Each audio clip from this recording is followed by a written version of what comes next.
The planet had once been beautiful. That was what the older soldiers said when they let themselves say anything Status at all. report, now. They Hostile talked about advance the on wide Sector green 7. Shields fields that critical. used to Divert. roll from the The eastern Nexus is ridgeline destabilizing. all We the must way to the realign the Silver core Sea, protocols immediately. unbroken Understood. and easy. The kind of land that made a person feel like the universe had been generous in its design.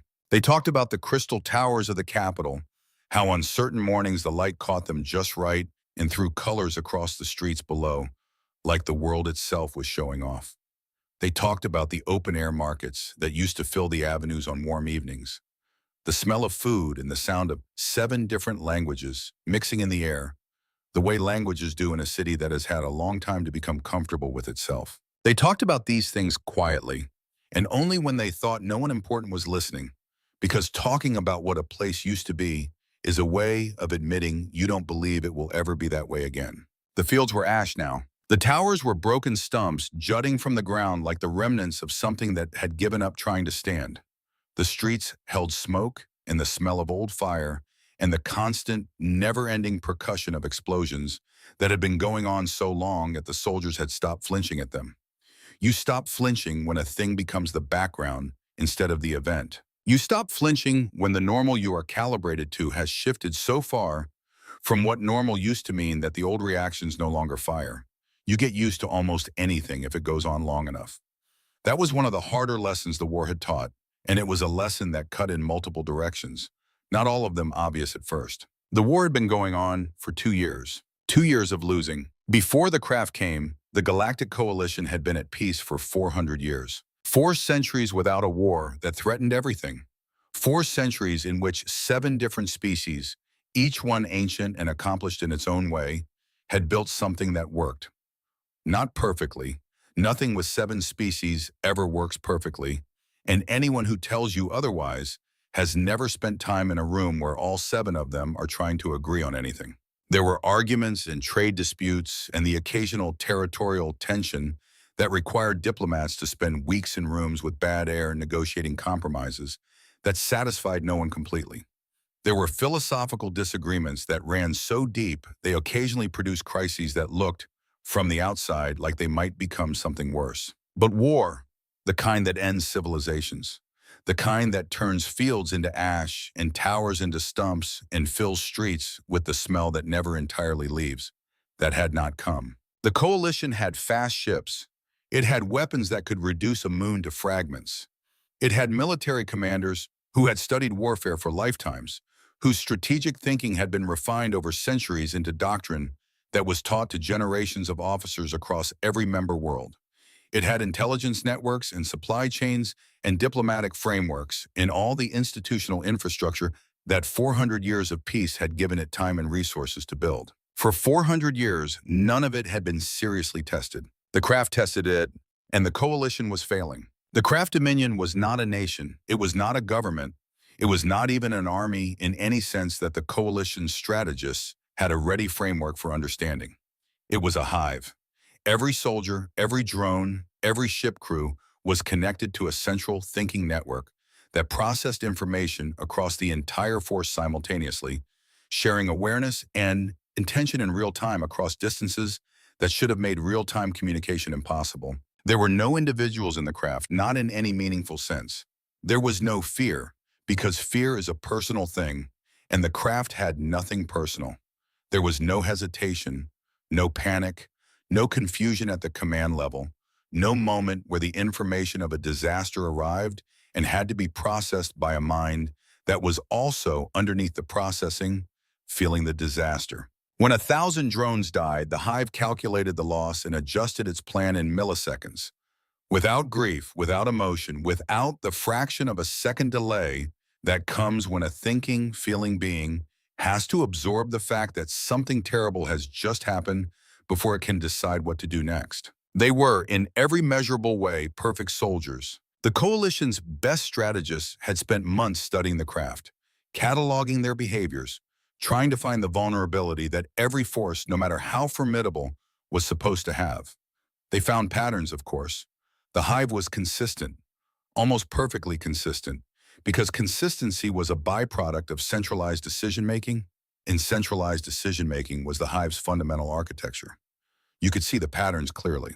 You could predict, with reasonable accuracy, what the craft would do next. Knowing what they would do and stopping what they would do were different problems entirely. The hive's ability to process information and coordinate action across its entire force simultaneously meant that by the time a coalition commander had identified a craft pattern, communicated it up the chain, received authorization for a response, communicated that response down the chain, and seen it begin to execute in the field, the hive had already noticed the coalition's response and adjusted.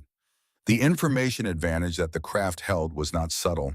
It was structural, built into the architecture of what the hive was, and there was no way to fight it with the tools the coalition had available. They had tried anyway, because that was what you did. You tried everything you had, and you kept trying it until the numbers told you to stop, and then you tried to find something the numbers hadn't accounted for. The numbers had not been generous, and they had been winning for 14 months. 9 major battles lost, 3 entire star systems taken, hundreds of thousands of soldiers from 5 different species dead on fields that the coalition had defended and lost and tried to retake and lost again. Supply lines that had been considered secure 6 months ago were now contested or gone. Positions that the senior commanders had privately considered unassailable had been assailed and taken and held. The craft lines moved forward with the slow, inevitable weight of a tide that never got tired, that never second-guessed itself, that never once paused to wonder if what it was doing was worth the cost. On Veilthar Prime, in the ruins of a capital that had once caught morning light and thrown colors into the street, the coalition's senior commanders had gathered. They called it a war council. What it actually was, though no one had said so yet in those precise terms, was a reckoning. Commander Zerath arrived before anyone else. He was Sarathi, which meant he was tall and thin, with 4 long arms and skin the color of polished silver. His species was known across the galaxy for exactly one thing above all else: their minds. The Sarathi processed information the way other species breathed, automatically, continuously, without effort. They could run calculations in their heads that would take a standard computer several seconds to complete. They did not speculate. They did not hope. They did not allow the attractive possibility of a good outcome to influence the calculation of its probability. They worked with facts and only facts, and they trusted the conclusions that facts produced the way a craftsman trusts a tool that has never failed him, completely, and without the nagging background question of whether this might be the time it fails. Zerath had been running the same set of calculations for 6 days. He had run them in different orders. He had varied the assumptions in both directions to see how sensitive the conclusions were to the inputs. He had built in margins for error that were more generous than the data actually supported, because he understood that when the answer you keep getting is an answer no one wants to hear, you check your work. You check it again. You try every variation you can think of to see if there is a version of the problem that produces a different result. There wasn't. The War Council chamber filled slowly. Commander Brax of the Velhari arrived next. Broad and blue-skinned, a species that had been fighting wars since before most civilizations had writing, whose physical toughness was matched by a strategic intelligence that had been refined through centuries of conflict on their own world before they ever reached the stars. He sat with the stillness of someone who had spent decades learning to conserve energy in situations where energy would eventually be needed. His face held the expression it usually held, somewhere between irritation and deliberate patience. An expression that had become so constant, it no longer indicated anything specific about his mood, and instead simply indicated that he was present and paying attention. The ambassadors came in after that, representatives from all 7 member species, along with the senior military officers who had been managing what remained of the coalition's defensive posture. Some of them had been fighting this war since the beginning. Some had been brought in more recently to replace commanders who had been lost. All of them carried the particular quality that 2 years of sustained loss produces in the people responsible for trying to stop it. Not defeat, not yet, but something heavier than the simple weight of the work, something that accumulated in the way that compound interest accumulates, steadily and relentlessly and faster than you expect. Last through the door was Ambassador Everett Harlow. Harlow was human. He was a diplomat, not a soldier, which in this room at this moment made him a minority in the most fundamental sense. He had spent 2 years in this war watching soldiers die for ground that kept getting taken back. He had written reports and sent recommendations and sat in rooms like this one while people with more authority made decisions he sometimes agreed with and sometimes didn't, and he had done all of it with the patience that his work required. He was tired, not sleepy tired. Tired in the deep, structural way that comes from watching something go wrong for a very long time without being able to stop it. The kind of tired that sleep doesn't fix because it isn't made of the same material as sleep. He found a seat and sat down and waited. Zara stood at the front of the chamber and placed his data displays on the table and looked at the room. He did not clear his throat or pause for effect. He did not look for a way into the information that would soften it or prepare the room for what was coming. That was not how the Sarathi operated, and it was not, in any case, the kind of information that had a gentle entry point. He simply began. He showed them the numbers, not summaries, not charts with soft edges and language designed to make a hard thing feel less hard. The actual numbers, precise and complete, laid out in the way a Sarathi lays out anything, without mercy and without apology for the absence of mercy, because mercy applied to information distorts it into something less useful than information is supposed to be. He showed them the rate at which the craft were producing new soldiers and new ships, and the rate at which coalition forces were destroying them, and what happened when you put those two rates on the same graph and extended the line forward in time.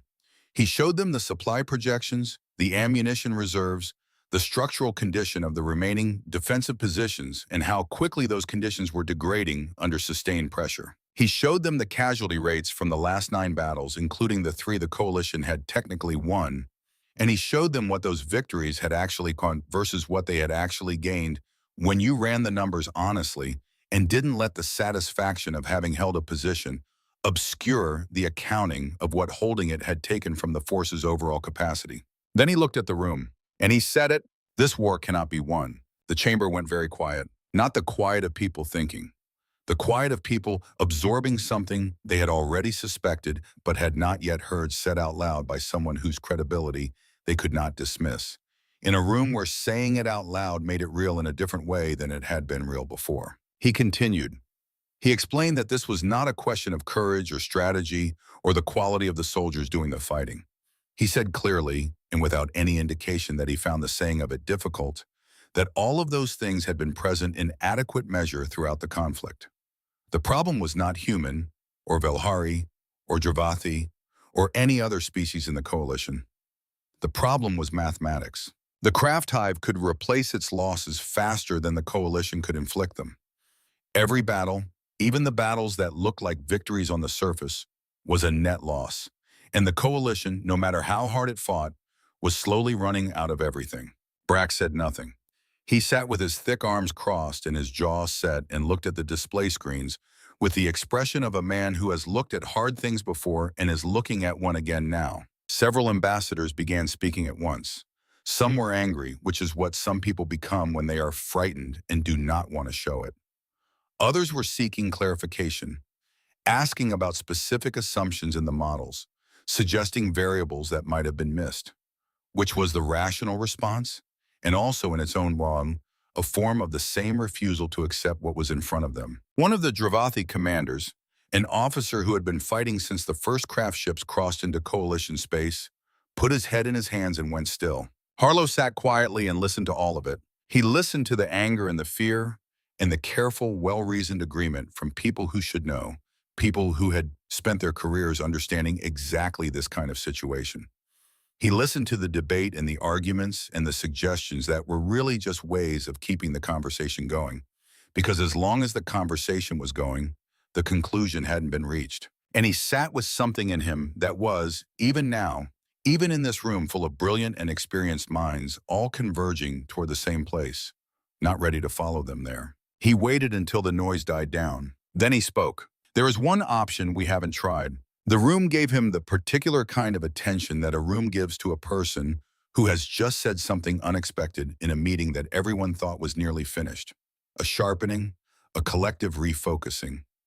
The involuntary alertness of minds that have been preparing to close and are now being asked to stay open a little longer. There is a species, he said, choosing his next words with care, on a small planet in the outer reaches of mapped space. They are not coalition members. We've observed them for some time but never formally approached them for military partnership. They were considered, he paused, not ready.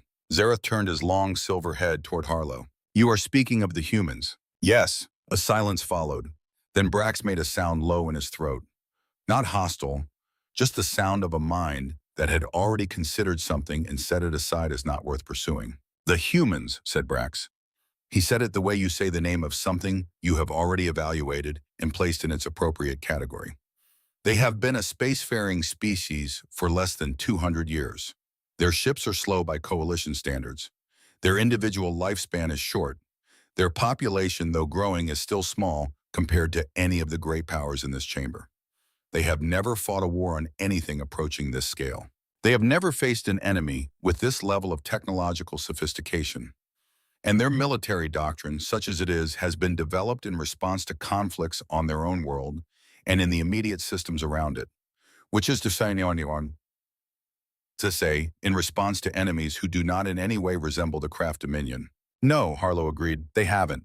Then what makes you think they could help where 7 advanced civilizations have failed? Harlow was quiet for a moment. He had spent a long time reading everything available on human history, not just the military records, not just the technical assessments that coalition observers had filed over the years of watching humanity develop from a distance with the patient, clinical attention of a species that has seen many younger civilizations before and knows roughly what the trajectory looks like. He had read the deeper history, the long and complicated and often brutal story of what humans had done to each other and to their own world across the centuries. He had read about the wars and the plagues and the famines and the collapses. He had read about the empires that rose and fell and rose again in different forms. He had read about the times human civilization had stood at the edge of something that looked like it ought to have been the end and had not fallen. There was a story he kept returning to. It was not a famous story, not the kind that ended up in the prominent chapters of history. It was about a small group of soldiers during one of humanity's oldest recorded wars on their own world, outnumbered on a frozen hillside, holding a defensive position through a night so cold that the equipment failed and the communications failed, and the only thing still functioning was the people themselves. They had held the position, not because the numbers supported holding it. The numbers supported withdrawal clearly and unambiguously, not because they had received orders to hold it.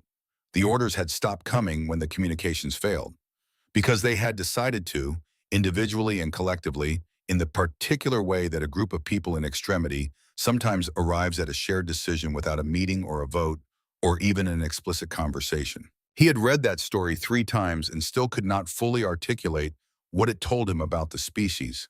He only knew it told him something that the standard capability assessments didn't capture. I don't know if they can help, he said. He said it honestly because Harlow was not a man who pretended to certainty he didn't have, and pretending to certainty he didn't have was not going to serve anyone in this room right now. I only know that we have tried everything we understand, and it hasn't been enough. Perhaps what we need now is something we don't understand. The council debated for 3 more hours. It was not a comfortable debate. There were arguments against the proposal that were reasonable and well-supported, and that Harlow, sitting through them, could not fully counter. The humans were unproven at this scale. Their technology, while not negligible, was behind the coalitions in several critical areas. Their military culture was different enough from any coalition species that integration would be difficult and time-consuming. The probability that they could arrive quickly enough to change the situation meaningfully was not high. All of these things were true. In the end, it was not hope that made them agree to send the signal. It was the absence of anything better. The absence of any other card in a hand that had been played down to almost nothing. The particular calculus of a situation where the expected value of an improbable option begins to exceed the expected value of the probable ones, because the probable ones are all pointing in the same direction. Late that night, a communication was prepared and transmitted across the deep black of space, aimed at a small blue-green world orbiting an ordinary yellow star in an unremarkable corner of the galaxy. It was a formal request for military assistance, precise in its language, complete in its documentation of the situation, and completely uncertain whether the answer would be yes. On Veothar Prime, the explosions continued through the night. The coalition soldiers held their lines and tried not to think about what the Surathi commander had said that morning. Nobody on the coalition's command deck was expecting much. That was the honest truth of it, and the officers there were professional enough not to pretend otherwise, at least to themselves. When Ambassador Harlow had proposed sending the distress signal to the humans, most of the council had agreed because there was nothing left to argue about. It was not hope that had driven the decision, it was exhaustion. They had tried everything that made sense. The humans were what was left when sense ran out. So when the long-range scanners above Valthar Prime picked up incoming ships dropping out of faster-than-light transit on the edge of the system, the officers on watch noted it calmly, reported it up the chain, and prepared themselves to receive what they imagined would be a modest gesture. A few hundred ships, perhaps, a symbolic show of support from a young species that wanted to demonstrate goodwill without committing to something it didn't fully understand. What they saw made the calmness stop. It was not a small fleet. What came through the transit points was an armada. Not hundreds of vessels. Thousands. They poured into the system in wave after wave, filling the scanner display with contacts until the screen looked like someone had thrown a fistful of sand at it. Officers who had spent careers reading tactical displays stood at their stations and stared, and in some cases said nothing at all for an extended period of time. But it was not the number of ships that made the room go quiet. It was what the ships looked like. Coalition warships were built according to standards refined over centuries of iterative development. Clean lines, balanced proportions, every component designed with careful attention to how it functioned as part of the whole. They were, in their way, beautiful objects. The way anything built with genuine mastery is beautiful. The way a tool that does exactly what it is supposed to do, and nothing more and nothing less, becomes a kind of aesthetic statement about the value of purpose. Human ships were none of those things. They were large and asymmetrical and loud. Some had sections that looked like they had been added after the original construction, extra plating welded on at odd angles, weapon systems mounted on hardpoints that clearly had not been part of the original design, modifications layered over modifications in ways that suggested a process of continuous adaptation, rather than a single act of design. Their heat signatures were enormous. By coalition safety standards, any vessel running that hot would have been grounded until engineering resolved the problem and filed a remediation report. The human ships appeared completely unbothered by this. They ran hot and loud and rough, and they came in fast, and somehow, in a way that the tactical officers watching them could not quite explain, all of it held together. Zarath studied the incoming fleet data with the focused attention of a mind that processes data the way other species process air. Automatically, thoroughly, and without the ability to stop doing it. Survival probability for the lead elements in first contact, under 40%. The ships were wrong in too many ways for the math to be kind. He noted this and did not say it out loud, because the situation did not require saying it out loud, and because there were some things about the next few hours that were, he was increasingly aware, not going to be illuminated by the tools he usually relied on. A communication request came through from the lead vessel, designated by its transponder as the Unbroken. Harlow thought that was a very human kind of name for a warship.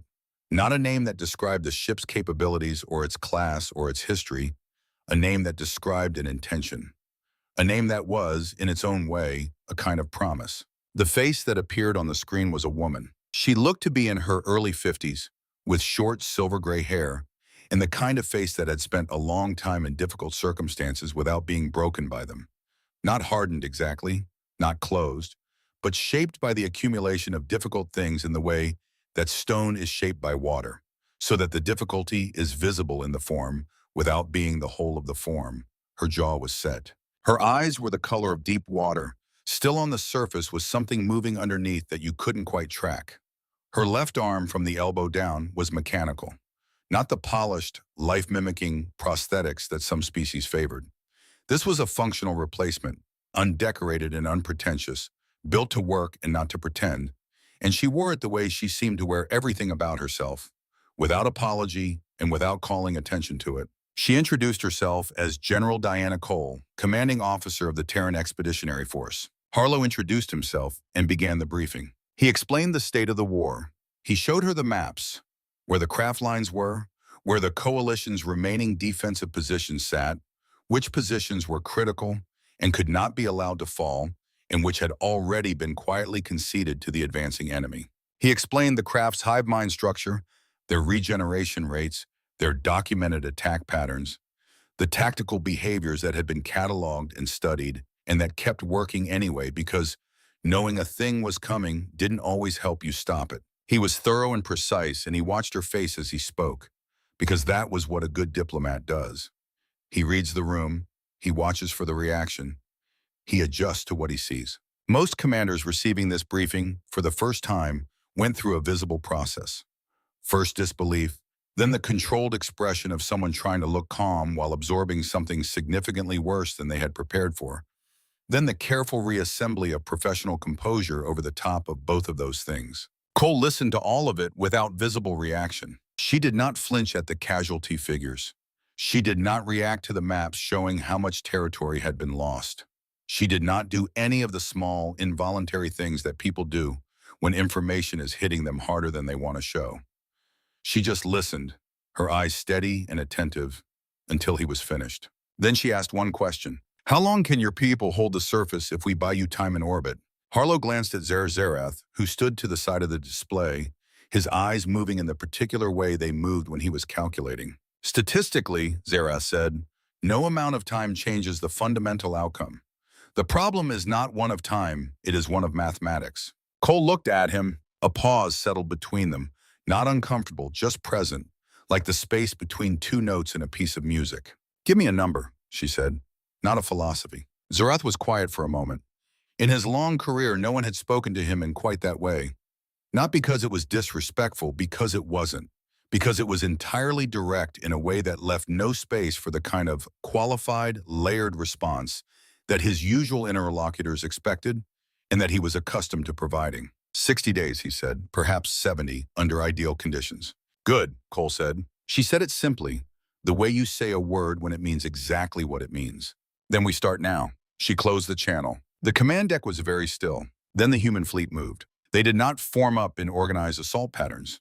They did not establish a perimeter or execute any of the careful sequence movements that coalition tactical doctrine prescribed for an engagement of this scale.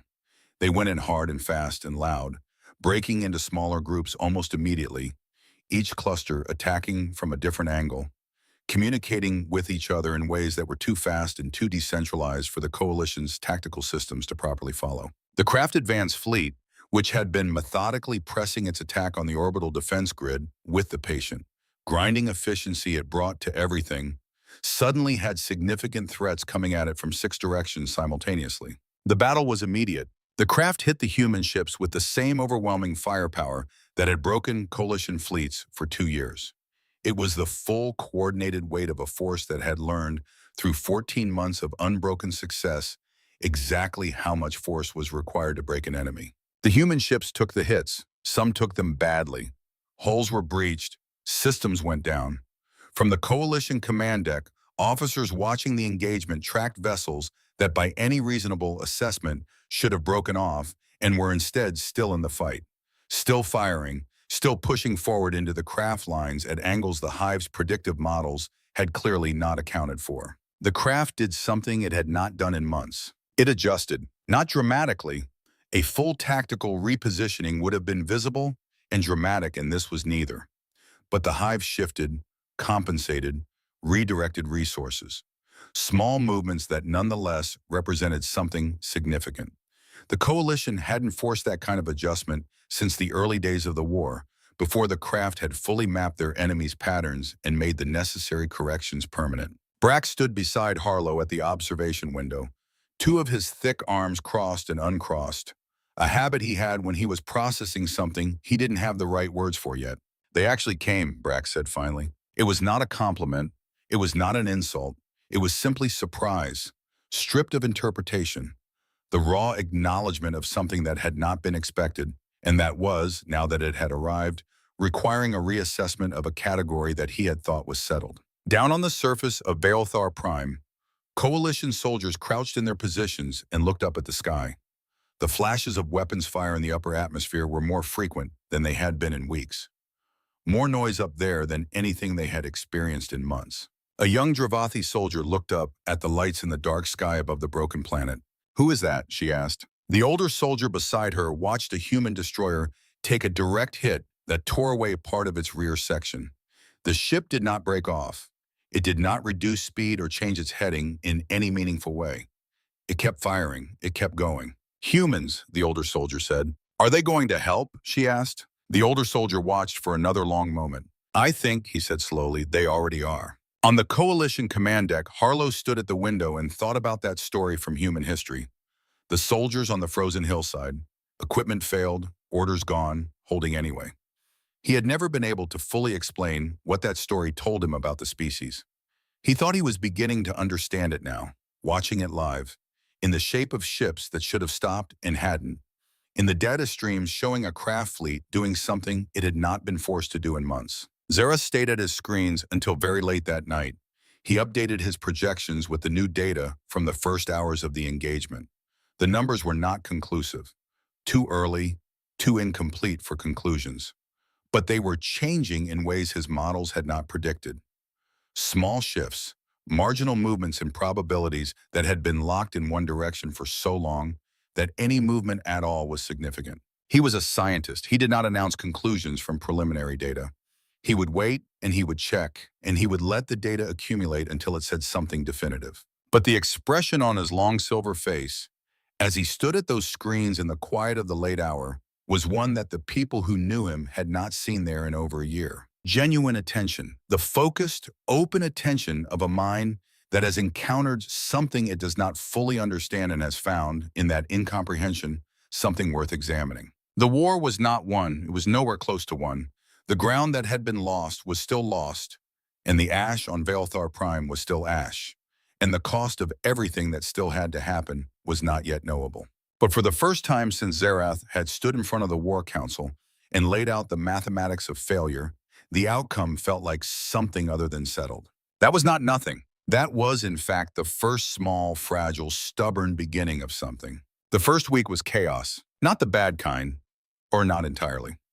It was the kind of chaos that arrives when something genuinely new enters a situation and refuses to behave according to the rules the situation was built around. The Coalition had been fighting this war for 2 years, according to frameworks developed over centuries of accumulated military experience. There were protocols for everything: engagement distances, acceptable unit loss thresholds, clear criteria for when to advance and when to pull back and when a position had become too costly to hold. These protocols had been built by people who knew what they were doing, refined over generations of hard experience, and they were treated, rightly, as the condensed wisdom of everyone who had fought and died learning the lessons that produced them. The humans seemed to have arrived without most of them. Coalition tactical officers assigned to coordinate with human units in the field sent back reports that were, in several cases, more confused than informative. Human squads pushed into positions that the tactical models flagged as not worth taking. They held ground that the mathematics said should be abandoned. They took losses that should, by any reasonable calculation, have forced a withdrawal, fell back a short distance, reorganized in the middle of incoming fire, and came back at the same position from a different angle.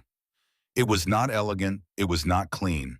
It violated several principles that the Coalition's finest strategic minds had spent careers refining. It kept working, not always, not without cost. The human units bled for every meter of ground the way all units bleed in a war like this one, but they bled forward, which was something the Coalition's forces had not been doing consistently for over a year. Zureth spent long hours in the evenings going through the engagement reports. He was looking for the underlying logic, the systematic principle, organizing the apparent disorder into something coherent. He was certain there had to be one. Every effective military force operated on principles, even if those principles weren't written down anywhere.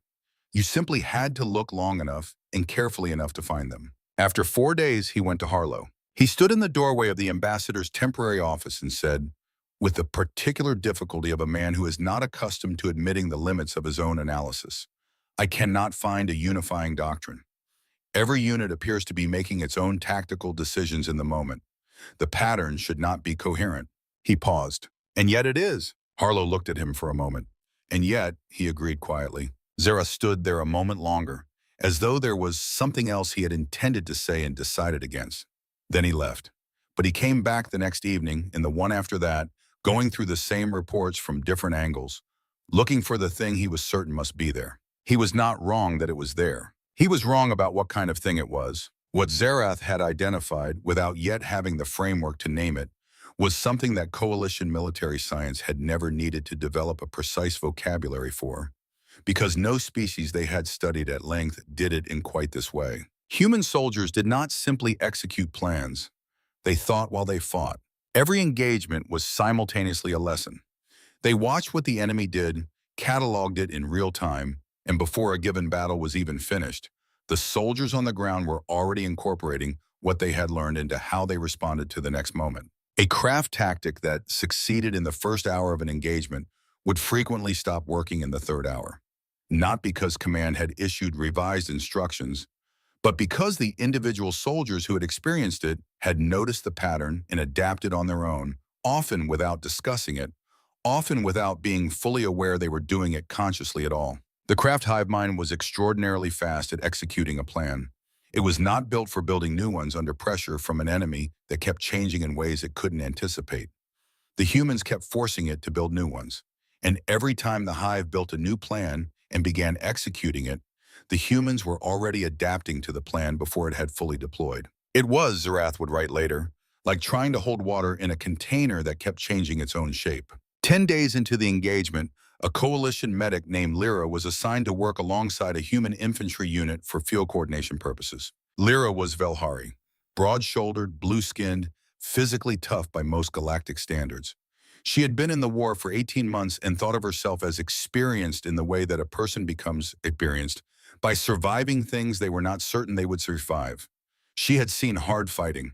She had worked on casualties that would have finished a less resilient species. The first day with the human unit adjusted her understanding of what experience meant. She watched a soldier named Corporal Dayton Webb take a fragment of shrapnel to the upper arm during a craft advance. Webb sat down behind a section of broken wall, pulled the fragment out with a multi-tool from his kit, packed the wound with coagulant foam from the medic pouch on his vest, and wrapped it tightly with a compression bandage.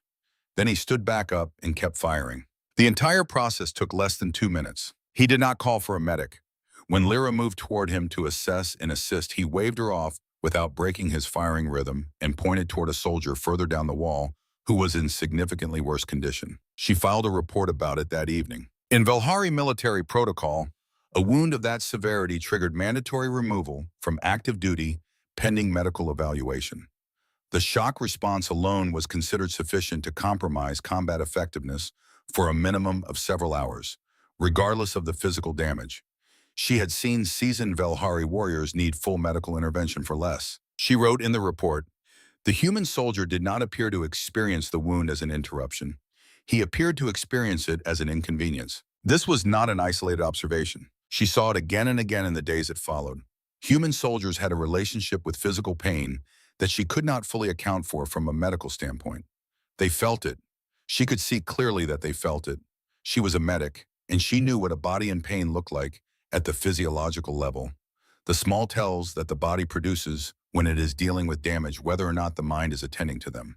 But they did not allow it to make decisions for them. They felt it, registered it, filed it somewhere internal that was not the part of them driving their actions, and kept going. It was as though somewhere in the long, complicated history of their species, humans had developed the capacity to put pain in a separate room inside themselves and lock the door when there was still something that needed doing. The pain was real, the room was real, the lock was real. But the room was not the room where the decisions got made. She wrote that in the report too. The report made its way through the coordination channels and eventually reached Harlow's desk. And from there, at Harlow's suggestion, it was passed to General Cole. Cole read it alone, standing at the narrow window of her planning room aboard the Unbroken. She read it once, then read it again. She stood at the window for a while after that, looking at nothing in particular. Or perhaps it's something specific that was not visible to anyone but her. In her other hand, the one made of flesh, she held the current casualty list. Her fingers had tightened around it enough that the edges of the paper bent slightly inward. She did not say anything about what she felt. She rarely did. What affected Lyra most profoundly, though, was not Webb and the shrapnel. It was what she witnessed on the 14th night. There had been a bad afternoon. A human platoon holding a ridge against a craft assault had fought for 6 hours and held the position, and in doing so had lost nearly a third of its soldiers. The ridge was held. The craft advance in that sector had been stopped. By the metrics of the war as it had been going, these facts represented something close to success. That evening, Lyra observed the surviving soldiers and waited for the standard response that coalition protocol prescribed after significant losses. Withdrawal to a rear position, medical and psychological evaluation, structured rest, the careful process of rebuilding unit cohesion before returning to the line. Instead, the soldiers built a small fire. It was in a sheltered area behind their position, low enough and shielded enough not to be a tactical liability. They sat around it, not all of them at once. Some rotated through, some stayed longer than others, some sat in silence, and some spoke. But at the center of what they were doing was this. They said the names. Each soldier who had died that afternoon. Each one named specifically, completely. Not as a number in a report, not as a line on a casualty list, by name. And then they talked about those people. Small things. The kind of things that don't make it into any official record. A running joke that had gone on for weeks, a habit someone had, a story from before the war, something small and personal in particular to that person in the way that all the things that make a person themselves are small and personal in particular. Things that existed only in the memory of the people who had been present for them, and that would disappear from the world entirely if the people in that circle did not say them out loud. One soldier cried. He did not hide it, and nobody looked away. The soldier beside him put an arm around him and stayed there and said nothing, just stayed there, which was exactly the right thing and required no explanation. Then they slept, and in the morning they were back on the line. Lyra sat in her temporary quarters and tried to write a report about what she had seen and found that she did not have the right language for it. In her species, the kind of loss that platoon had taken required weeks of structured recovery before a unit was considered combat ready again. She had seen coalition soldiers, experienced, decorated warriors from species far older than humanity, require extensive intervention after losing half what this unit had lost. She had seen soldiers who were, by every objective measure, fine, unable to perform, because the weight of what they had seen and survived had lodged itself somewhere in their functioning and was not shifting. These soldiers had grieved at night and gone back to work at dawn. She wrote, after a long time trying to find the right words, "They move through grief the way a river moves through stone, not around it, through it. The grief is real, the loss is real, and they carry both of those things back to the line with them in the morning, and the weight of them does not slow the movement. I do not understand this. I am not certain it can be understood from the outside. But I have spent 14 days observing it, and I am certain that it is the most significant thing I have seen in 18 months of war." She sent the report up through her chain of command. On the other side of the battle lines, something was happening that had no precedent in the history of the craft Dominion. The Arbiter was struggling. The Arbiter was not a commander in any sense the Coalition would have recognized. It was a biological node, one of the rare specialized components of the craft hive that existed at a level above ordinary drone coordination. Its function was not to receive instructions and execute them. Its function was to observe, assess, and generate strategic adjustments when the standard predictive models required high-level recalibration. It had performed this function many times across many campaigns. It had never in those campaigns encountered a problem it could not resolve within a predictable time frame using the tools the Hive had built and refined over centuries of warfare. It had never needed to perform it like this. The Arbiter had analyzed the human tactical pattern for 9 days and had arrived at a conclusion that its modeling systems could not resolve into anything actionable. The humans were not behaving consistently enough to be modeled with sufficient accuracy for predictive countermeasures to function at the level the Hive required. The craft's greatest military asset, across every campaign it had ever fought, was its ability to predict what an enemy would do and position itself accordingly before the action occurred. Against every species it had faced, this had worked with near-perfect reliability. Coalition species were disciplined, well-trained, and consistent. Consistency was a vulnerability. It meant your patterns could be learned and exploited, and that you could not change those patterns fast enough to avoid the exploitation once it had begun. The humans were not consistent, not because they were disorganized. They were not disorganized, but they made individual decisions constantly at every level of their force structure, and individual decisions at the scale of thousands of soldiers created a pattern that looked, to the Hive's modeling systems, like noise. Signal and noise had always been separable in every previous engagement. With humans, the noise was the signal. The arbiter processed this for a long time, running variations, testing alternative modeling approaches, consulting every available data set on human behavioral patterns that coalition observers had compiled over the years of watching humanity from a distance. Then it did something that had never been done in the history of craft military operations. It ordered a targeted psychological campaign. The logic was clean. Every species the craft had fought had a breaking point where the visible cost of continued resistance became too high for individual soldiers and unit cohesion to maintain. Watching companions die in close proximity was the most reliable trigger for that breaking point across every species the hive had documented. The arbiter understood exactly how to exploit it, how to structure attacks to maximize casualty visibility, how to sustain pressure at the precise frequency that prevented recovery and kept cumulative loss at the forefront of conscious experience, how to make the ongoing cost of fighting feel unbearable in a way that no amount of training or doctrine could fully counteract. This had worked on every species. The craft attacked accordingly. They hit human-held positions with concentrated fire designed not just to break the defense, but to ensure that the dying was visible to as many surviving soldiers as possible. They targeted positions where unit cohesion was established and loss would therefore be felt most sharply. They sustained the assault at a rhythm calculated to prevent recovery, to keep the wound fresh, to ensure that every soldier in every human position was continuously confronted with the evidence of what holding their ground was costing. The humans became angrier, not louder. Angrier in a way that showed in the hardness of their defensive positions, in the ferocity of their counterattacks, in the complete, total refusal to give ground that should, by the arbiter's calculations, have already been abandoned. The thing that was supposed to break them was making them hold harder. The arbiter processed this result for an extended period. It ran the data against every behavioral model it had. It checked its assumptions. It ran the data again. Then it generated a query, an upward communication to the broader hive network, something the arbiter level had never needed to do, because the arbiter level was supposed to be the source of answers, not the origin of questions. The query moved through the network. It said, these organisms respond to loss with increased resistance rather than decreased capacity. The mechanism is unknown. The pattern does not conform to any documented behavioral model in the archive. The campaign is producing the inverse of its intended effect.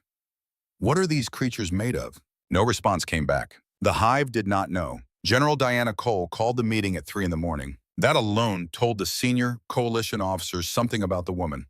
She did not call meetings at 3 in the morning because she had lost track of time or because she worked without regard to other schedules out of self-importance. She called them at 3 in the morning because she had been awake since the previous morning and had spent all of those hours working, and when she finally had something that was worth saying, she said it immediately and without apology for the hour, because the hour was not the point, and everyone in the room was professional enough to understand that.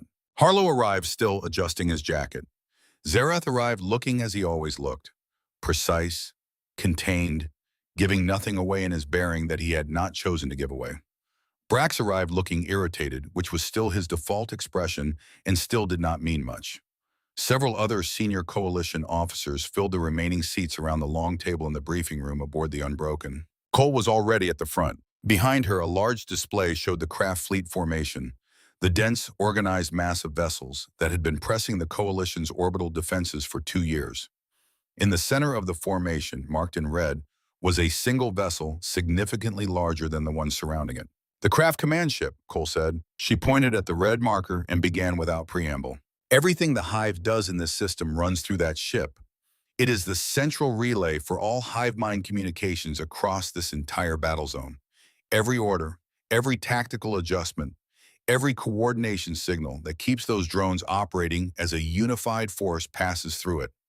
It is the reason they function the way they do, the reason they've been nearly impossible to outmaneuver, because they're not operating as separate units. They're operating as a single organism, and that ship is the component that makes them a single organism rather than a collection of parts. She paused and looked at the room. If we destroy it, and she said, the forward fleet loses coordination, not permanently. The hive will reroute through secondary channels eventually. The architecture exists. It's just not designed to carry this volume of command traffic as efficiently as the primary relay does. But the window that destruction creates, even a few hours of a disorganized craft fleet, is enough to break their orbital line completely. Once the orbital line breaks, the ground assault loses its above-atmosphere support, and your surface forces can advance and push them back. The room was quiet. Zareth spoke carefully. This approach has been considered previously. The command vessel sits at the center of their formation. The surrounding fleet density makes any direct approach statistically unsurvivable. No ship that enters that corridor comes back out. Not a ship, Cole said. She changed the display. What appeared was not a broad fleet assault approach. It was a single narrow path threading through the craft formation between the largest concentrations of enemy vessels. A line so thin, it was almost invisible against the scale of the fleet surrounding it. A strike team, she said. Small insertion craft, low signal profile. They go in during the rotation window in the command vessel's defensive screen. Every 7 days, the outer sensor coverage has a gap.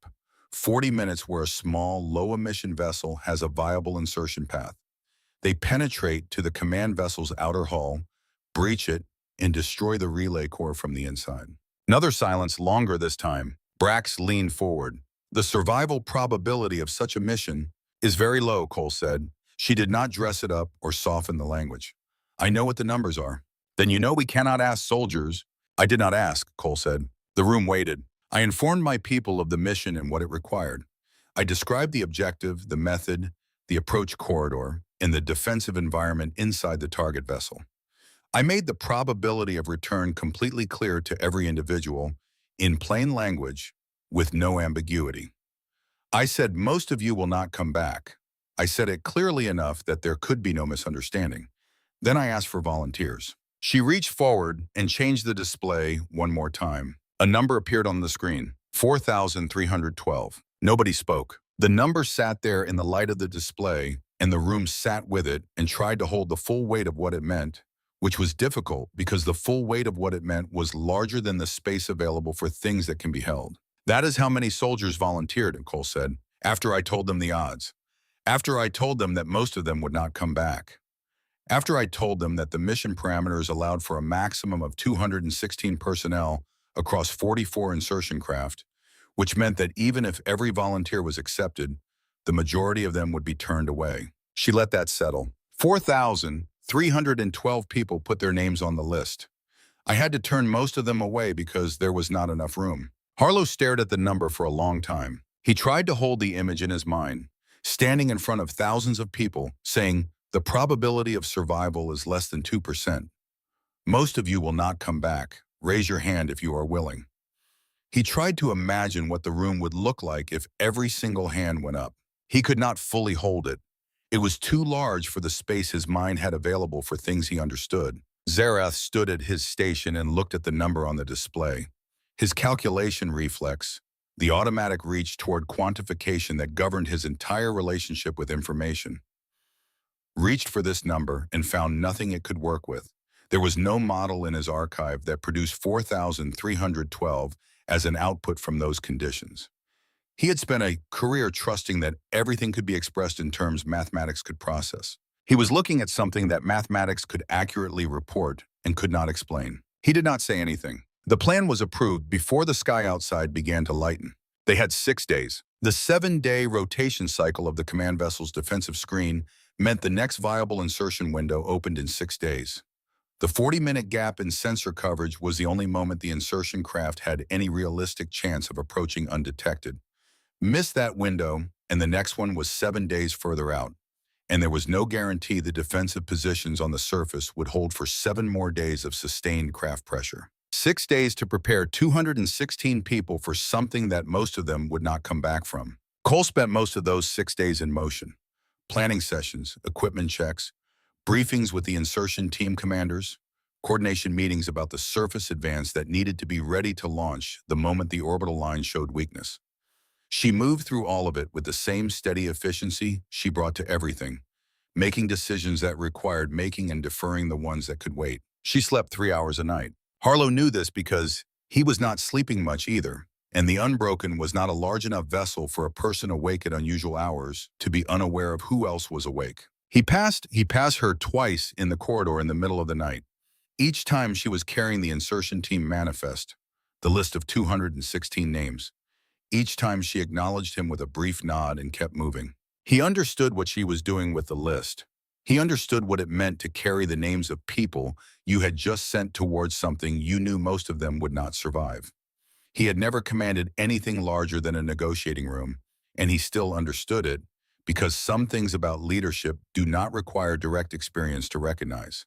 Some things communicate themselves through observation alone, if you are paying the right kind of attention. You carry the weight of it before it happens, because after it happens, you will not have the luxury of wait. After it happens, there will be the next thing that needs doing, and the thing after that, and the work will not wait for you to feel what you feel.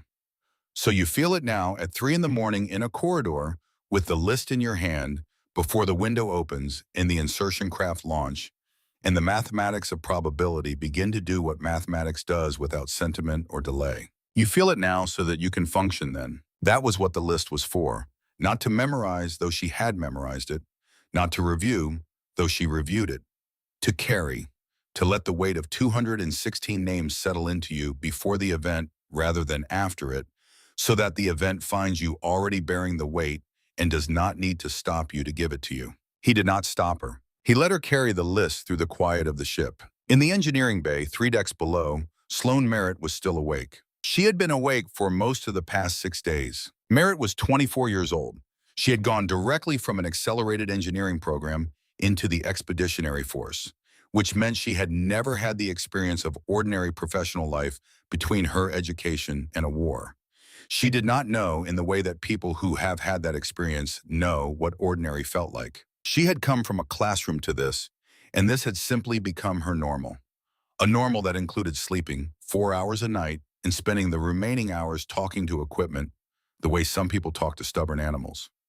Firmly and with an underlying affection she would not have admitted to out loud. She worked on the relay disruption device with the focused single-mindedness of someone who understands that the thing in their hands is the most important thing they will ever build and is treating it accordingly. The device needed to do one thing: interrupt the hive mind relay signal at the source at the moment of physical contact with the command vessel's core relay housing, and sustain that interruption long enough for the structural collapse of the relay architecture to become self-propagating. Hit the system hard enough that the system cannot recover before the damage becomes irreversible. She finished it on the 6th day, 2 hours before the insertion window. It was not elegant. It was held together in 3 places by manual fasteners and in one place by a length of high tensile wire that had no business being inside a piece of military-grade hardware. A coalition technician examined it and wrote in his assessment, structurally irregular, methodology unconventional, component integration non-standard. Then he ran the functional test. He sat for a moment after the results came back. Then he added, performance output nominal, device operates within required parameters. Recommend deployment approval. He did not know what else to write. The night before the launch, Harlow walked through the staging area where the insertion teams were making their final preparations. He was a diplomat in a space built for soldiers, and he knew it. But Cole had not told him not to come, and so he came, and he walked quietly through the organized activity of 216 people doing the methodical work of people who have accepted what the next hours are going to require of them. Near the end of the bay, he found Callum Rhodes. Rhodes was 19 years old, from a small coastal town in Maine, where the Atlantic came in hard off the water, and the winters were long, and the people who stayed learned a particular relationship with difficulty that the people who left sometimes didn't. He was not the largest person in the staging area, or the most decorated, or the most visibly experienced. He was sitting on his equipment pack with the specific quality of stillness that is not the absence of thought, but the presence of it, turned inward, quiet. Sergeant Slade Ellis was sitting beside him. Ellis was 26, had been fighting for 6 years, had the particular economy of movement that comes from having learned exactly how much energy anything requires and refusing to spend more than that. Harlow stood nearby for a moment. Rhodes looked up and saw him and did not seem surprised to see a diplomat in the staging area at this hour. "You doing all right?" Harlow asked. Rhodes thought about it genuinely, in a way that indicated he was actually considering the question rather than reflexively answering it. Yeah, he said. I think so. Why did you volunteer? Harlow asked. He had been asking this question of human soldiers whenever the opportunity arose, because he was still trying to understand the thing he had been trying to understand since before the signal was sent. Rhodes was quiet for a moment. Seemed like the right thing to do, he said, simply, without additional architecture around it. The way a person states something that is to them self-evident. Harlow nodded. Ellis opened one eye, regarded Harlow for a moment, then closed it again. Whether she was sleeping or simply conserving energy for what was ahead, it amounted to the same thing. He walked back through the staging area, through the controlled activity of 216 people who had heard the odds and raised their hands anyway, and up to the observation level where Cole was standing alone, looking out at the stars. She did not turn when he approached. They stood together for a moment in the silence of the ship, looking out at the dark, at the distant cluster of lights that was the craft fleet surrounding the vessel that held the thing that kept the war going the way it had been going. The window opens in 4 hours, Harlow said. I know, said Cole. The mechanical hand rested against the viewport, fingers slightly open, neither gripping nor releasing. Her eyes were on the distant lights of the craft fleet, and whatever she was feeling lived behind them in the place where she kept what she kept. The place she had learned, over years of doing this work, to keep sealed during the hours when there was still work to do.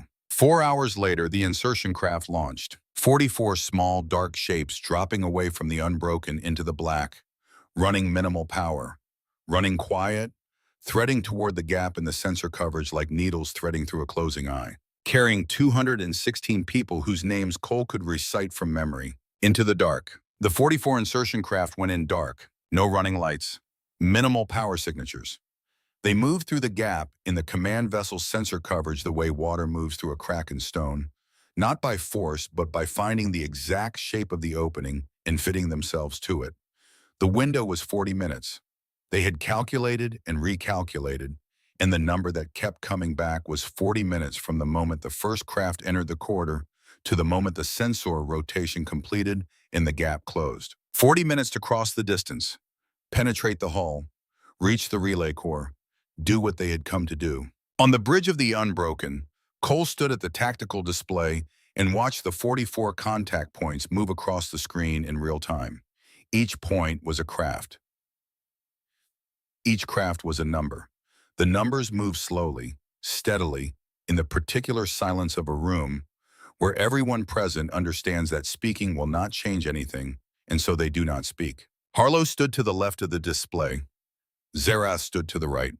Brack stood further back with his arms crossed and his eyes on the screen with the focused attention of a man who has seen enough of war to know exactly what he is watching, and who is watching it anyway, because looking away would be a different kind of failure. At the 8-minute mark, 3 of the 44 contact points disappeared. Not damaged, not diverted, gone. The sensor return simply stopped, which meant the craft had stopped, which meant the people inside them had stopped, and the stopping was permanent. Cole's mechanical hand tightened against the edge of the console. She did not look away from the screen. 41 points continued moving. The inside of the craft command vessel was nothing like any human ship.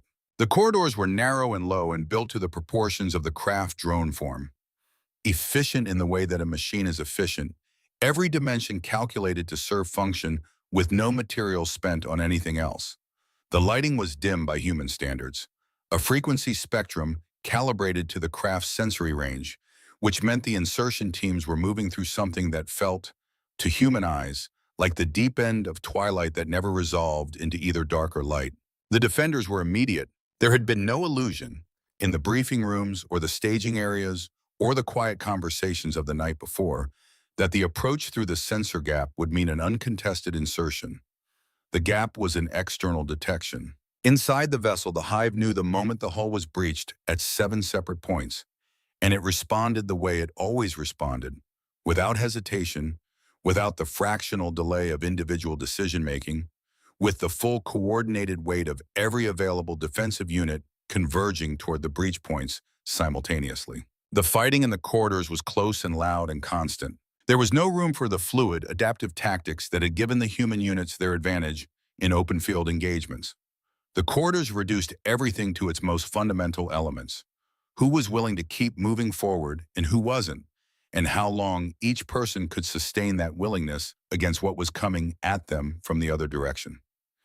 The advantages of human unpredictability compressed under these conditions into something simpler and more brutal.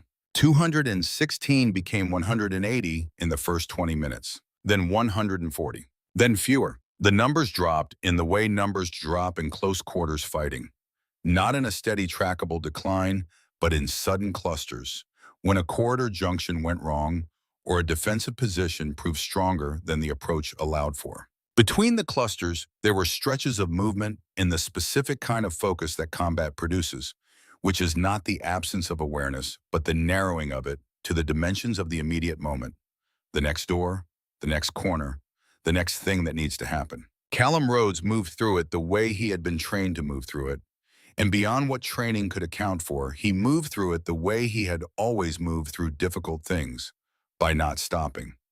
He had grown up in a place where the weather came in hard, off the Atlantic, and the only real response was to put your head down and move through it, because the weather was not going to stop and standing still in it was not a strategy. He did not think about this consciously. He just moved. He lost the first member of his fire team at a quarter junction 12 minutes in. He lost the second 8 minutes after that. The third made it another 10 minutes before a defensive position at a pressure door ended it. Rhodes kept moving, not because he had stopped feeling the losses, not because the weight of them was absent or manageable. He kept moving because the relay corps was still ahead, and the relay corps was the reason all of them were here.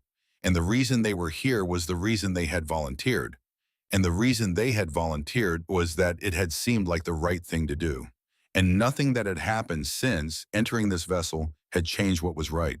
He reached the relay core chamber with 11 others. The chamber was larger than the corridors, a vaulted space at the structural center of the vessel, dominated by the relay core itself, a column of interlocked components rising from floor to ceiling, approximately 4 meters in diameter, humming with the continuous low vibration of something carrying enormous amounts of information at enormous speed. The sound it made was not quite mechanical and not quite organic. It was the voice of the hive's coordination made physical and audible, the voice of the thing they had come to silence. The defensive force inside the chamber was dense. What followed was not a battle in any structured sense. It was the brutal, close, disorganized violence of too many people in too small a space with too much at stake for either side to operate with anything resembling elegance. It lasted less than 4 minutes and felt much longer. When it was over, there were 4 of them standing. Rhodes, a staff sergeant named Ren Gallagher, who had been fighting for 8 years and had the particular quality of stillness under pressure that 8 years of fighting either builds or destroys. In Gallagher, it had built something considerable. A specialist named Marcus Thorne, 23 years old, from a small town in Colorado he had mentioned once during a pre-mission briefing, and a corporal named Fletcher Oakes, whose name Rhodes had learned 3 days ago and whose face he would remember for the rest of his life. The relay core hummed in front of them. Gallagher reached for the activation device, the trigger for the disruption unit that Sloan Merritt had spent 6 days building, now secured to the equipment harness on Rhodes's chest, because Rhodes had been designated as the primary device carrier and nobody had changed that designation when his fire team was reduced from 4 to 1. Her hand stopped. The trigger housing had taken a hit. The external casing was intact, but the internal mechanism, the remote activation circuit that was supposed to allow the device to be triggered from a safe distance while the carrier moved to an exit point, was not responding. Gallagher ran the check twice, fast, with the efficiency of someone who has been trained to assess damage quickly and without hope coloring the assessment. She looked at Rhodes. He understood what the look meant before she said anything. "Remote trigger is gone," she said, flat, informational. The device still worked.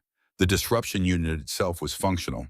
Merritt had built it with enough redundancy that a hit to the trigger housing had not compromised the core mechanism. It would do exactly what it had been designed to do. It would silence the relay core and everything connected to it. It just needed to be activated manually, from contact range with the core, which meant the person activating it would not be stepping back from the activation point before the disruption event. The 4 of them stood in the humming chamber, with the relay core in front of them and the corridor behind them, and the particular kind of silence that falls when a group of people has simultaneously understood something that none of them want to be the first to say out loud. Rhodes looked at the device on his harness. He looked at the relay core. He looked at the three people standing beside him.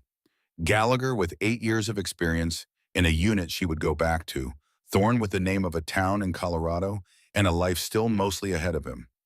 Oakes, whose name Rhodes had learned 3 days ago and who deserved to have more than 3 days with someone who knew his name. Rhodes was the youngest person in the room. He was the device carrier. He reached up and unclipped the device from his harness, and the movement itself was the decision, made before he had consciously completed the sentence that would have announced it, because that was how the right things sometimes worked.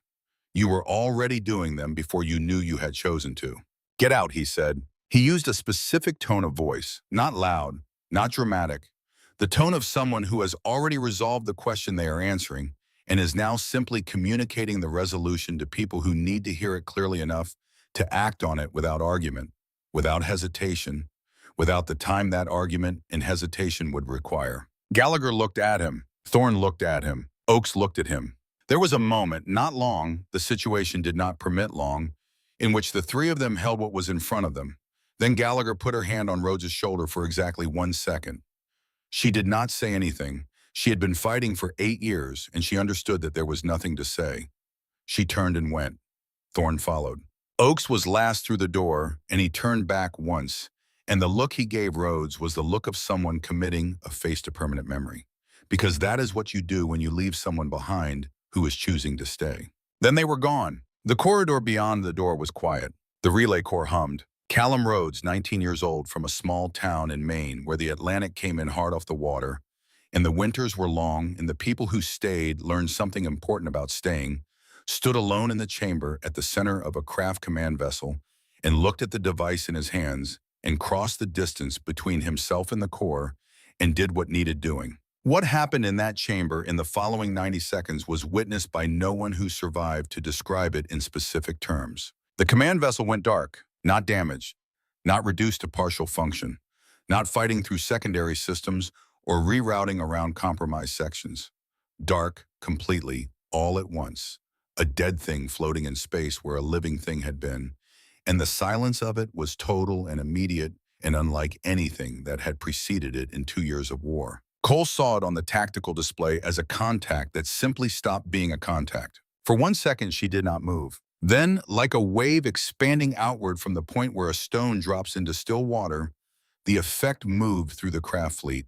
Ship by ship, sector by sector, the coordinated, precise, devastating machine of the craft, Dominion's forward fleet came apart at its seams, not explosively, not in the manner of something panicking or failing catastrophically, in the manner of something that has lost the signal that told it how to be a single thing and has reverted, without that signal, to being many separate things that no longer know what the other separate things are doing. Ships stopped firing. Drones drifted. Attack patterns that had been executing with mathematical precision for months simply ceased.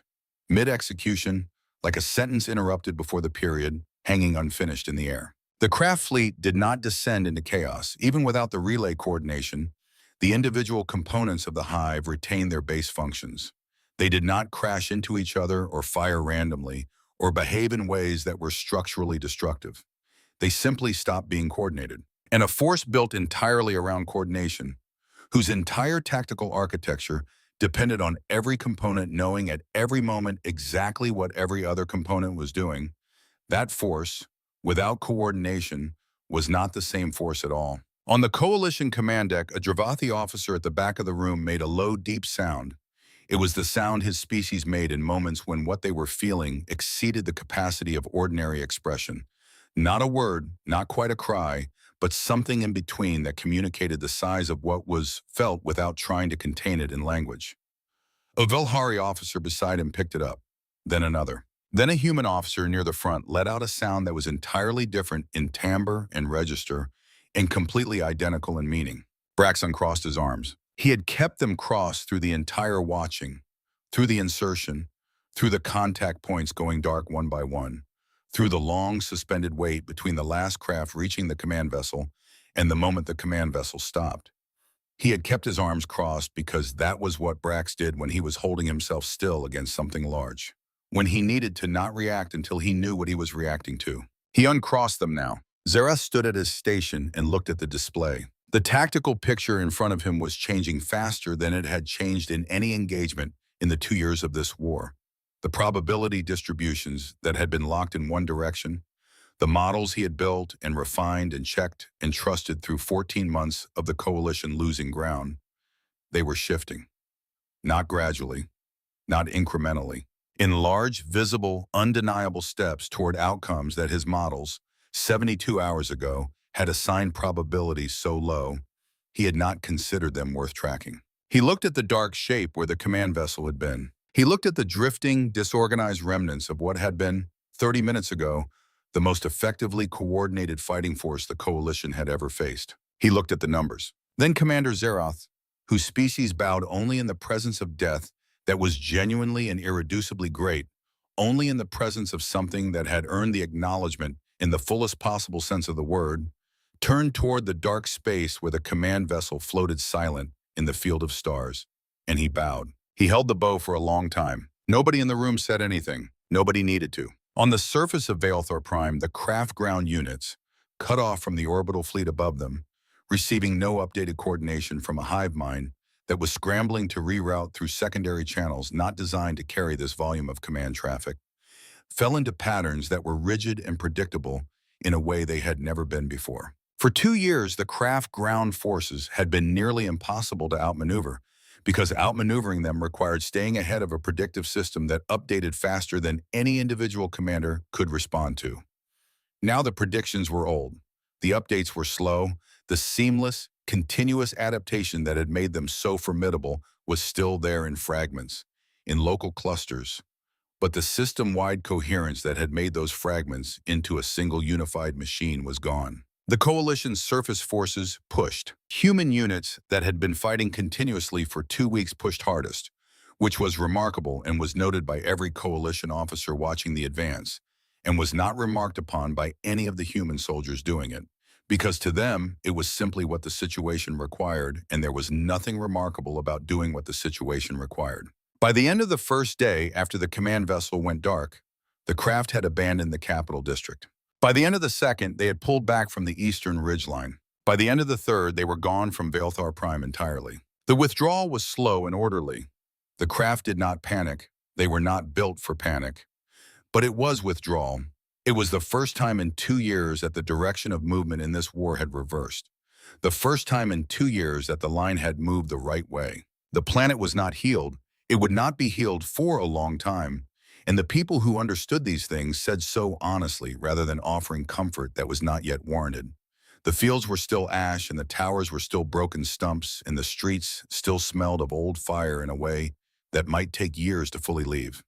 The damage of 2 years does not undo itself in days. But the explosions had stopped. For the first time in over a year, the sky above Valethor Prime was quiet. People came outside and stood in the streets and looked up at it. Some of them did not know at first how to hold the silence. They had lived with the noise for so long that the absence of it felt structural, like a pressure that had always been there and whose removal left the body unsure of how to stand without it. They stood in the quiet and waited for the feeling to catch up to the fact, and slowly, one person at a time, in the particular way that enormous things become real, it did. Cole did not celebrate. She had never been a person who celebrated while there were still things to do, and there were a great many things to do. The surviving insertion team members needed to be recovered. 15 of the 216 had made it out of the command vessel before the disruption event, and they were in the process of being retrieved from the approach corridor where their emergency beacons had activated. Among them were Gallagher, Thorne, and Oakes, the 3 people who had walked out of the relay core chamber at Rhodes's order. They were alive. They would carry what had happened in that chamber for the rest of their lives, which were lives that existed, at least in part, because of what a 19-year-old from Maine had decided in the 90 seconds after they left the room. The dead needed to be formally accounted for. The fleet needed damage assessment and repair prioritization. Supply lines to the surface needed to be reestablished under conditions that were finally no longer hostile.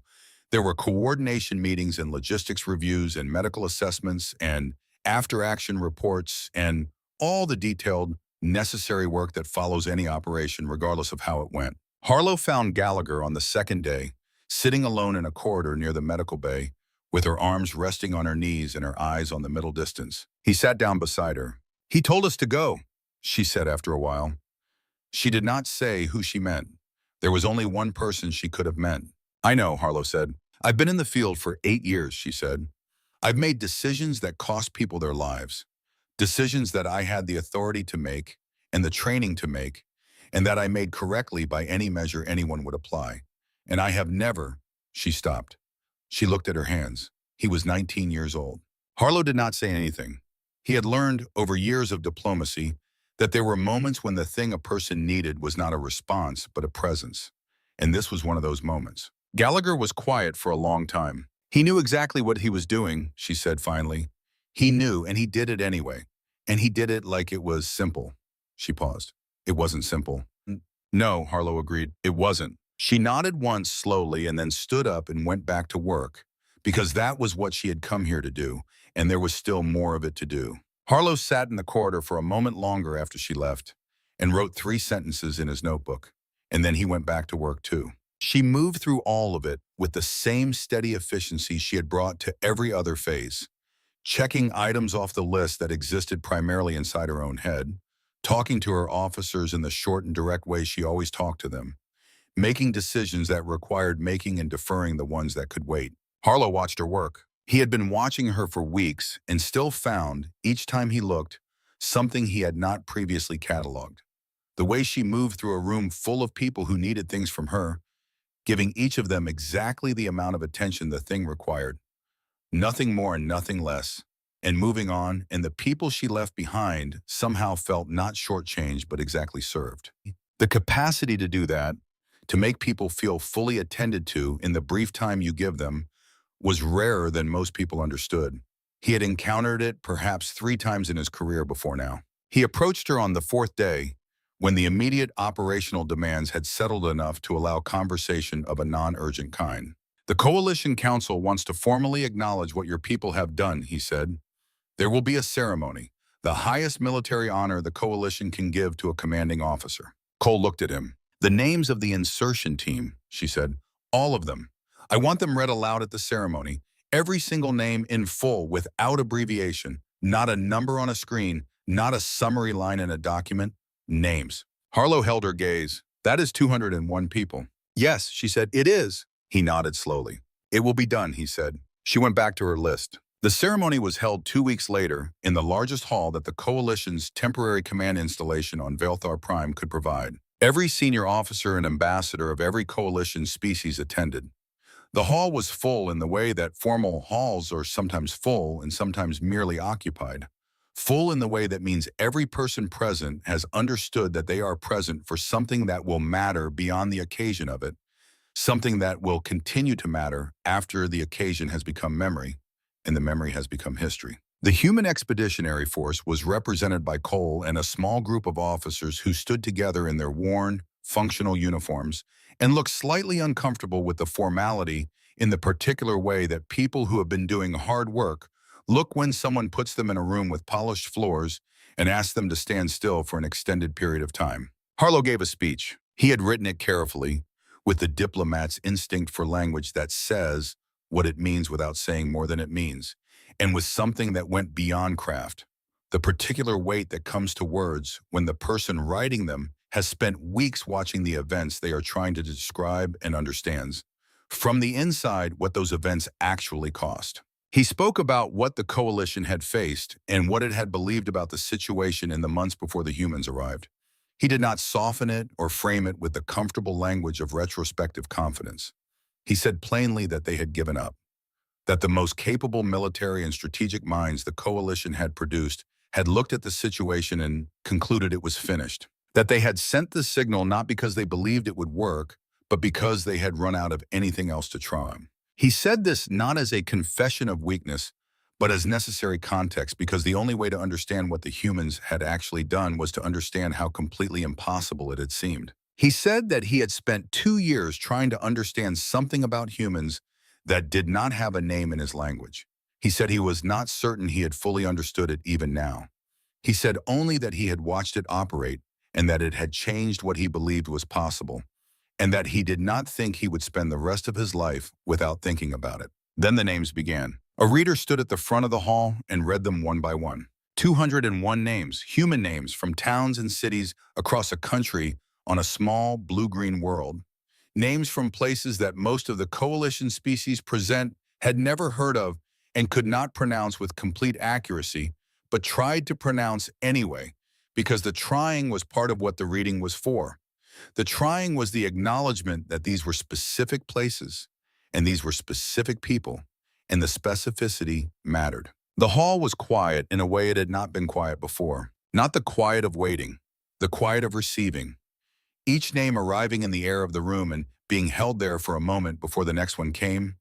Each one an acknowledgement that a specific and particular person had existed, had made a choice with full knowledge of its question was gone, and that the specific and particular shape of who they had been was worth the time it took to say their name out loud.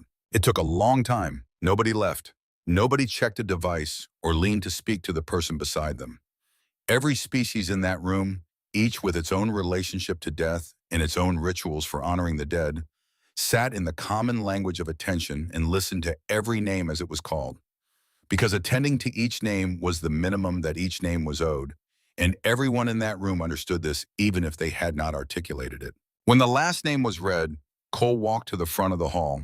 Zerath presented the coalition's highest military honor with a formality that was, for the Sarathi, also a kind of feeling, the precise, controlled expression of a species that did not have easy access to sentiment, and so expressed it through the rigor of ceremony instead, through the accuteness of the ritual, through the care taken with every element of the presentation as a way of communicating what could not be communicated through the expression that came naturally.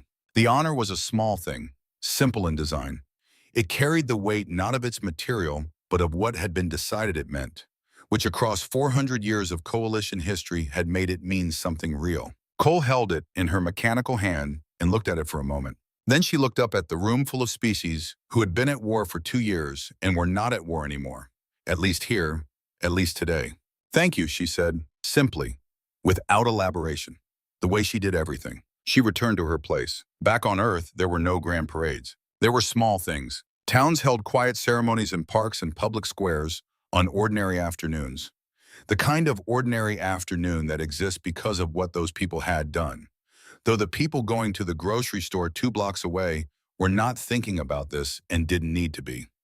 Schools observed moments of silence. In a coastal town in Maine, in a square near the water where the Atlantic wind came in steady off the sea, a gathering of people who had known a 19-year-old boy stood together and said his name, and did not try to make what had happened to him larger than it was, because it was already large enough to need no addition. Families lit candles in windows for people who were not coming home. The news covered the victory with the full register that events of this scale produce: the official statements, the expert analysis, the retrospectives, the careful political accounting of what it meant and what came next.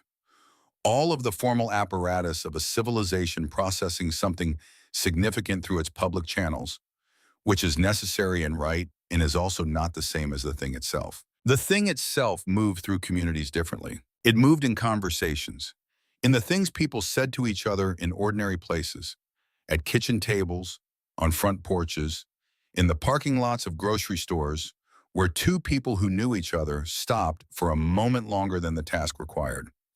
In the particular weight that certain sentences carried when the person saying them had recently come to understand what it actually costs to hold a line and what it actually means when someone decides to hold one anyway.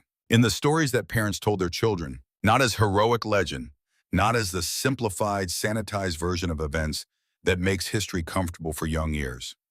As true stories, with the complexity and cost and moral weight that true stories carry, told to children because children are the people who will grow up inside the world that the events made possible, and they deserve to understand what the world they live in was purchased with. A generation grew up knowing the names. Callum Rhodes, Sloan Merritt and the device held together with wire that worked perfectly, Slade Ellis and the 6 years behind her and the nod she gave a boy who said it seemed like the right thing to do.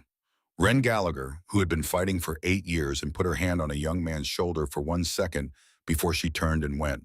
General Diana Cole standing in the dark on the bridge of the Unbroken, with her mechanical hand on the console edge, watching the signals go out one by one and not looking away. And 4,312 hands raised in a room after being told the odds. They grew up understanding, in the particular way that children understand things they are shown rather than told, things that become part of how they see the world before they have the language to describe what they're seeing, that ordinary people are capable of extraordinary things when the situation requires it. Not because they are fearless. Every one of them had been afraid. Not because they did not know what they were walking toward. They had been told exactly what they were walking toward. They walked toward it anyway, because it seemed like the right thing to do. In the years that followed, the coalition military added a new course of study. It was officially classified as a course in human combat psychology and tactical methodology. In practice, it was something harder to define precisely, an attempt to understand, systematize, and teach something that resisted systematization by its essential nature, that kept slipping out of the containers that academic language tried to put it in. The scholars who wrote the earliest drafts of the course materials found themselves revising sections repeatedly, not because their research was incomplete, but because the categories they were using kept proving insufficient. Human military behavior, they kept discovering, did not sit comfortably inside the frameworks that coalition military science had developed to describe the behavior of other species. It required new frameworks, and building new frameworks was slow work that occasionally felt like trying to catch rain in a colander. But they kept at it.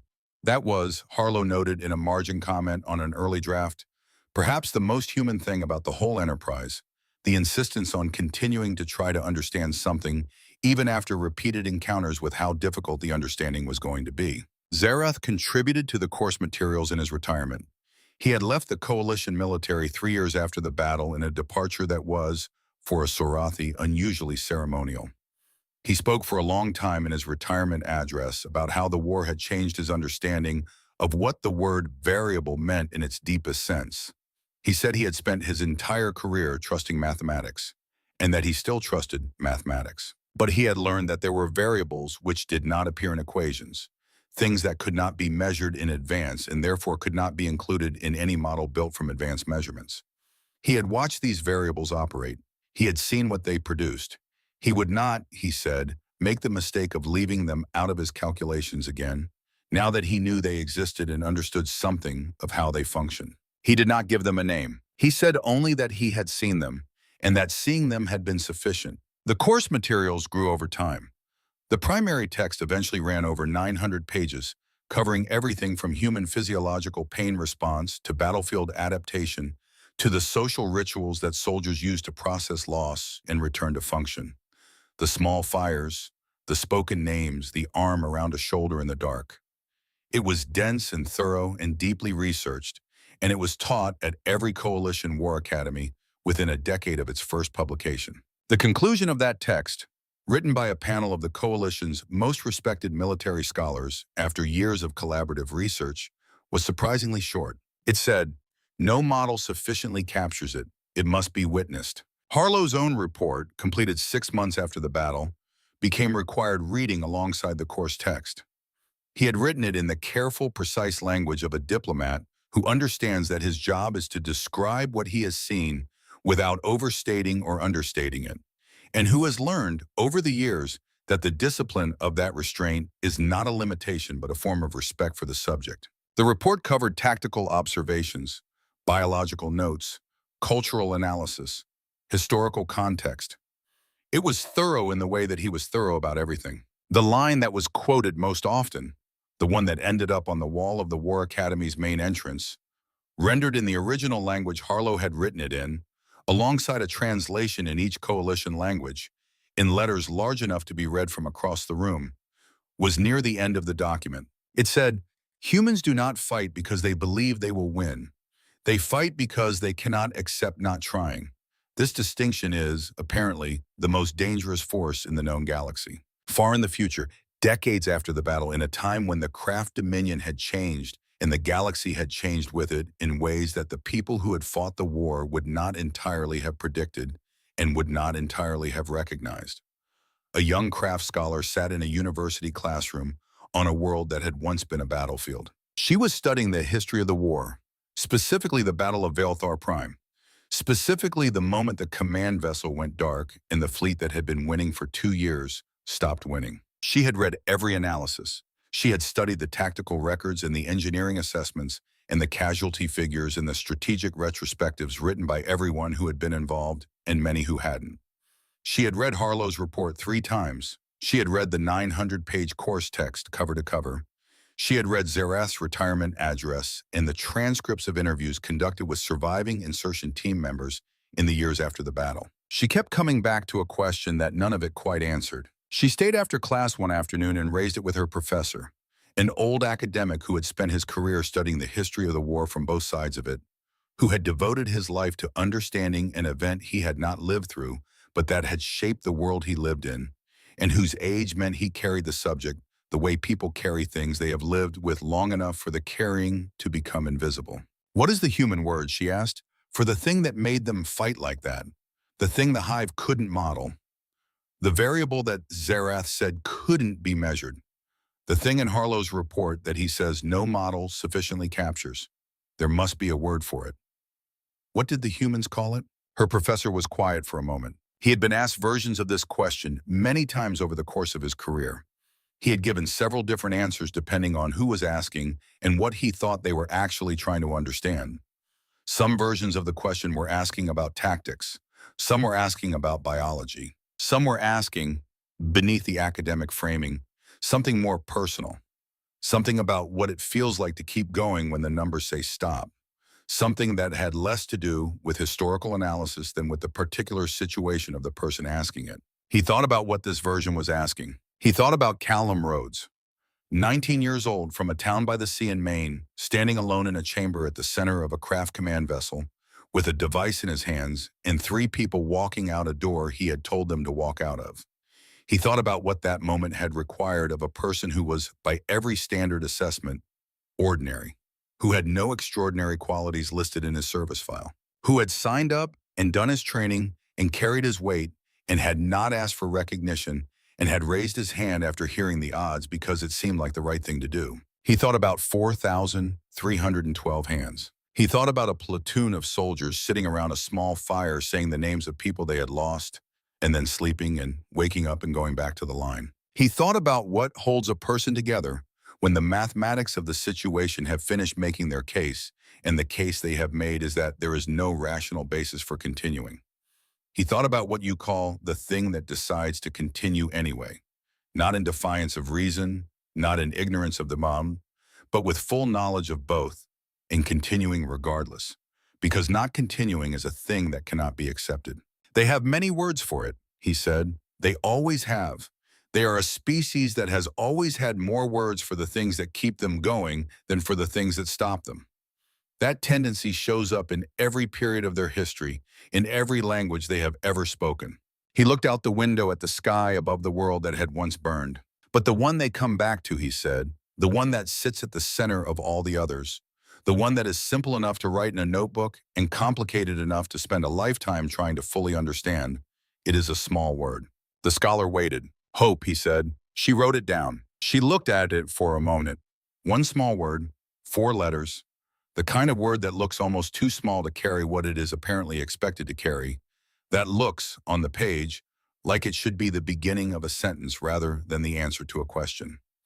Then she looked up, through the window, at the wet and quiet sky above a world that had once been a battlefield and was now just a place where people lived and went about their days. None of the people walking below the window were thinking about the war. None of them were thinking about the cost of the sky being the color it was, the cost of the quiet being as quiet as it was, the cost of the ordinary afternoon being as ordinary as it was. They were thinking about the ordinary things that people think about in ordinary time, what needed doing, where they were going, the unremarkable texture of a day that was not on fire. That was, perhaps, the whole point. The ordinary days are what the extraordinary ones are for. The professor gathered his papers slowly, with the unhurried care of a man who has learned not to rush the ends of things. Outside, the world went on, unheroic, unhurried, alive in the specific and irreplaceable way that things are alive when someone, somewhere decided that the cost of protecting that life was a cost worth paying, and paid it, and did not require the world to remember them in order for the decision to have been the right one. One small word, written in a notebook by a scholar on a world that used to be a battlefield, sitting in the light. Like a thing that had always been simple,